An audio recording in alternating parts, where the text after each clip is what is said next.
Welcome back. This is Tandem Style. I'm Jacob, by the way.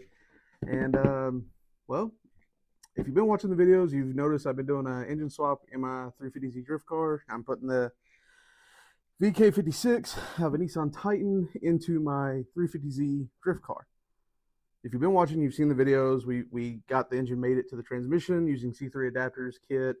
We used part of an LOJ LS swap transmission kit. We just used a bracket, and then we even got a off-the-shelf Dorman transmission mount for a GM truck out of O'Reilly's parts store, and that all fit. I mean, it literally bolted the transmission into the chassis almost as if it was factory. Like all the bolts fit, they go in the right place. Everything's great, grand, wonderful. But just like the LS swap guys with a VK, we have to cut out the false firewall, which all this stuff I've done in previous videos. So if you want to go check those out, definitely do so.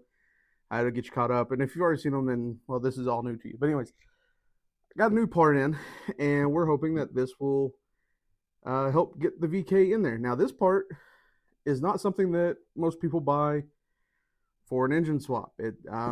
Honestly, this is usually something bought for something totally different. But what I've got is the FDF Race Shop rack relocation kit. Our plan is, now that we got the engine and transmission made it together, we've got the engine and transmission pushed probably 3-4 inches back toward the firewall, since we cut out all the false firewall and things like that. The issue we run into is the oil pan on a VK, the Nissan V8, is rear sump, which means the bulk of the oil pan hangs down behind the engine cross member. The VQ, which is what comes in the 350Z, has a front sump, so the bulk of its oil pan sits in front of the cross member, closer to the front of the car, and so therein lies our problem. We have the bulk of our oil pan hanging over the back of the cross member, and my steering rack occupies that space. So now the oil pan is hitting the steering rack. There's a little fitting that's like 45 degrees there. The line comes up and it hits the bottom of the oil pan. And we decided we're going to do a rack relocation kit, which this is what this is. What it does is it allows us to cut a chunk of my cross member out, and then this is a replacement for that piece, and it will actually scoot my rack forward toward the front of the car, and we're hoping that clears the VK56 oil pan.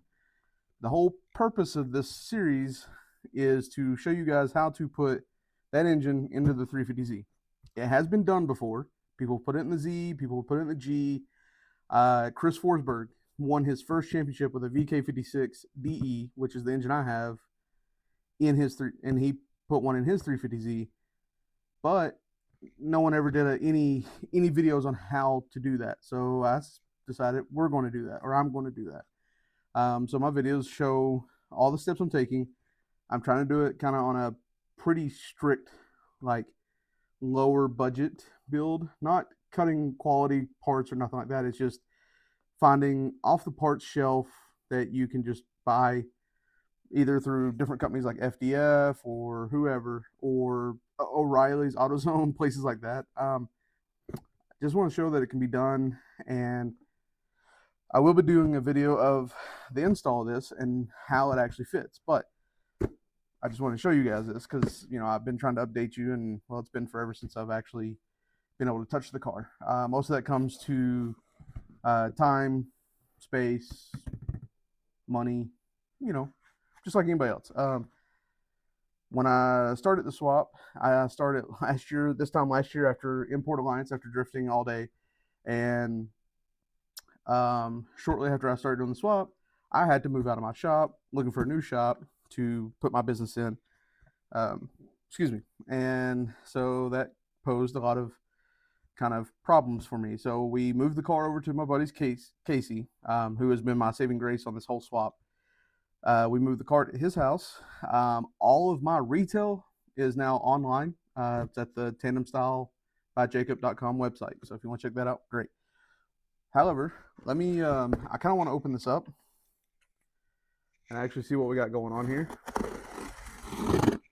The kit itself is pretty much a big chunk of steel that gets welded into your cross member, and it has all the brackets and all the hardware needed to mount your steering rack.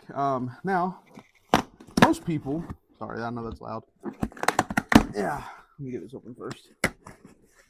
Most people will use these when they do angle kits. The whole purpose of a relocation kit like this is to move the rack forward and more or less make everything in a straight line so that you're going to experience less binding in your steering, especially with angle kits, because you're changing the geometry of your steering, and this fixes a lot of those problems. So no, I didn't buy this for that, but eventually it's going to come into play anyways. So this is kind of a 2-for-1 deal for me.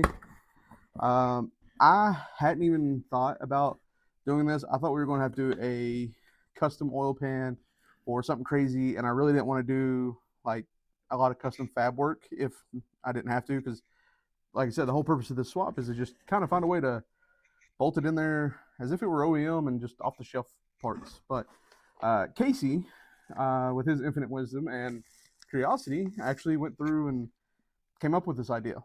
Now, he had originally sent me a few different ones, and I decided on the FDF kit. This is, like I said, I got all the packing peanuts. I'm about to make a mess. So, pretty simple. Nothing crazy. Well, FDF definitely wraps and packages their stuff very nicely. That is a plus. So, kudos to them. They also got it here really fast. Well, I say they got it here.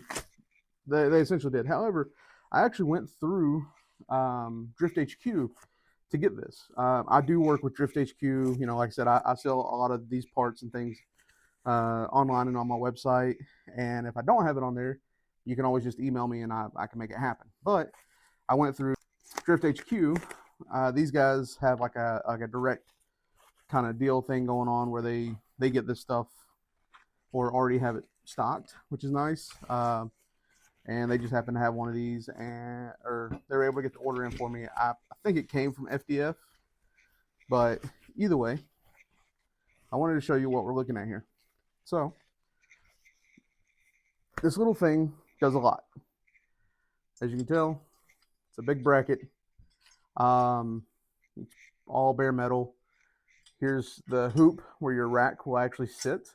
And what this does is your cross member that, the engine sets down on, or the engine cradle, you're going to be cutting a chunk out of it, essentially. And this is going in its place. And then you're going to weld this in. Now, this comes with instructions. It's got everything. The nice thing is FDF, those guys always post videos on their YouTube about how they installed their parts. And they use their parts on their cars that they drift. So, they're going to work. They're not going to be out there driving their cars with, poor quality parts, things like that. Now, on top of this, because everything's getting shifted and my steering rack is getting moved forward, I opted for this. I don't know if I need it. I'm going to assume I do, but I'd rather have it than not. This is actually your steering column extender. And oh yeah, here's all the bushings. Everything comes with all the bushings you need to make this work. It's solid, makes it feel great. This, however, will extend your steering column. You're literally moving your rack away from the OEM steering column, so you need something to extend that. That's what this does. We'll see if I need it. Most likely I will. But I went ahead and got it. And it is an additional charge, but it wasn't much of an add-on. I would rather have it than not. So, there you go. There's the update.